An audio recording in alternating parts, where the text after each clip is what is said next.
10:30 a.m. Music. Are we going to do a share? Vicky asked. Can't, Jordan said, pointing at the clock. Computer lab. No, we did computer lab yesterday, Karen said. Music. Fact, Christopher said. We better go before they come hunting for us. Just go? Jasmine asked, with no teacher? You don't think that's sort of obvious? Not if we're super quiet in the halls, Karen said. Yes, Miss Ballard, sir, Christopher said. He saluted her smartly. Very funny, Karen retorted. Hey, I mean it. We've got to make zero noise or somebody's going to notice. We've got to be invisible. Better suck in your gut, Bastian said, nudging Missy. Leave her alone, Rhonda said, smacking him on the arm. I was just kidding, Bastian said. Can't you take a joke? It's not funny, you idiot. Quiet, Karen said. The kids filed out of the classroom. Rachel walked along the hallway of polished linoleum, long and perfectly smooth. For a miniature airplane, this hall would make a perfect runway for taking off or landing. She watched the line of students ahead of her. They all kept their eyes facing straight ahead as they filed down the hall. Even their footsteps seemed strangely muted as they moved over the linoleum, past the other three sixth-grade classrooms and down the stairs.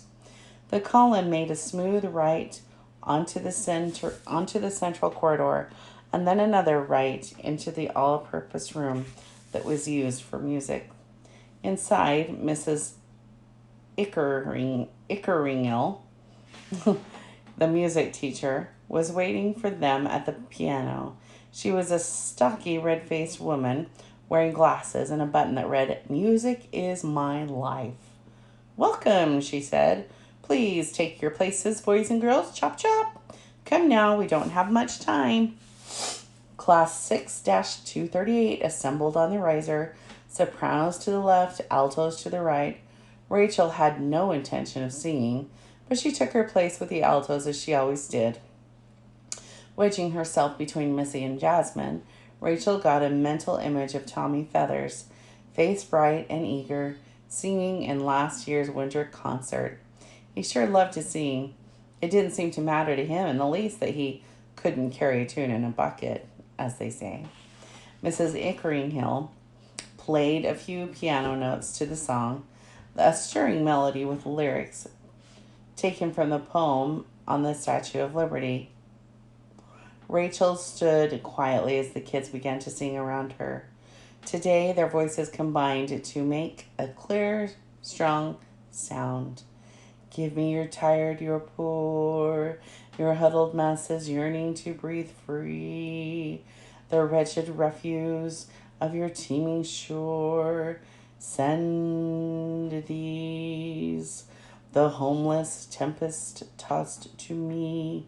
I lift my lamp beside the golden door.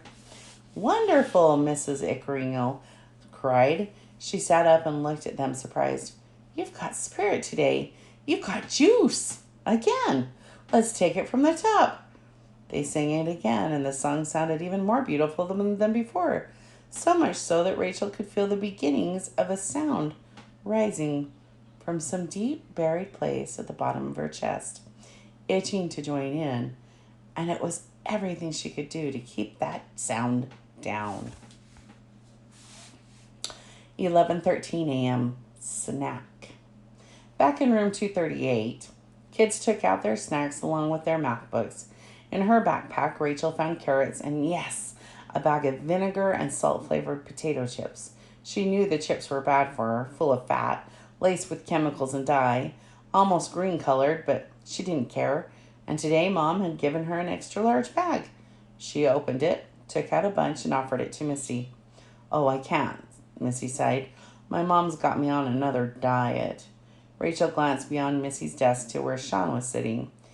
She noticed that today there was no snack on his desk. While the kids around him chatted and ate, Sean busied himself with rummaging through his desk. Rachel looked at Missy, offered the bag of chips, and motioned with her eyes at Sean. Oh, yeah, sure, Missy said. Take the bag from Rachel. taking the bag from Rachel. Hey, Sean, you want some of these from Rachel? Thanks, he mumbled. He took a bunch of chips from the bag and passed it back to Rachel. A month ago, Rachel had to meet with the school psychologist during snack time. She'd bring a small bag of carrots or celery and sit outside Mr. Snickenberger's office until he called her to come in. He was a tall, bearded man who wore bright, ugly ties, but he always had a fresh bowl of salt and vinegar potato chips on his desk. She'd munch those chips while he asked questions. How would you describe your relationship with your mother? How long have your parents been divorced? Did you become interested in flying around the time when your father moved out? How did you feel about Tommy Feathers? And how do you think he felt about you? Did he ever touch you or try to kiss you?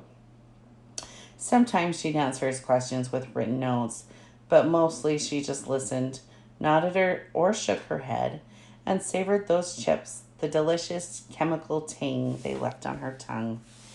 I don't like him, she wrote to her mother one night while sitting at the kitchen table. Why not? Can't stand those gaudy ties. He gives me the creeps. He acts like he knows stuff about me I don't know. Mr. Snickenberger was pleasant with her for the first few weeks, but as time passed, he began losing patience with her. Silence. One day he asked her a series of questions, and when she didn't reply, the man suddenly exploded. I'll tell you what I think, he said with an angry face. I think your obsession with flying is your attempt to fly away from your problems. Well, it won't work, young lady. One thing you need to learn is you can't run away from your life. That's a lesson you'd better learn sooner than later. That marked her last session with Mr. Snickenberger. But even though she stopped seeing him, she had no intention of giving up those salt and vinegar potato chips. Now she took one last handful of chips and passed the bag to Missy with a gesture that said, finished. Here, Missy said, handing the bag to Sean. You can have the rest.